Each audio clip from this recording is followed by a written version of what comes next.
brings us to our final question for Issues and Debates, which is our 8-mark essay. And the question says, discuss idiographic and nomothetic approaches to psychological research. So remember, when it's discuss, it's AO1, and in this case, it will be worth 3 marks, and it's AO3 worth 5 marks because it's an 8-mark essay. So what I've done here is put my knowledge in red and my evaluation in blue to make it easier for you to see. You also notice that I've done idiographic first, evaluated it, and then I've done nomothetic. You can do that. You can split it up so it's easier for you to keep focused on the question. So we've started with idiographic. Idiographic research tends to be small scale and focuses on individuals or small groups, institutions. It mainly uses qualitative methods such as unstructured interviews, and the focus is more on detail and non-numerical data and not attempting to make broad generalisations. So nice and succinct. Remember, we're only going to get 3 marks in total for describing idiographic and nomothetic, so we don't want to go into too much detail. If you wanted this for a larger essay, you could probably include some examples of different research methods that you've used in the previous topics, such as psychodynamic approach.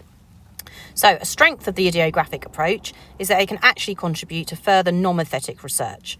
Idiographic research can be used to discover evidence to support or refute general laws, and so can lead to new hypotheses and the use of nomothetic research to investigate further.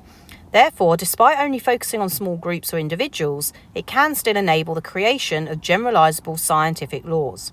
However, that is not to say that idiographic research on its own can create generalisations, as they still rely on subjective interpretation of data, and so nomothetic research is always needed to create a more scientific explanation of behaviour. So I've started my evaluation by talking about the fact that it can lead to generalisable laws if we then go on to use nomothetic research, but on its own it's obviously a bit too subjective to be able to do that, too focused on individuals. So a nicely constructed, effective evaluation point.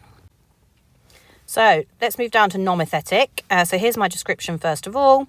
Nomothetic research aims to create general laws that can be generalised to all human behaviour.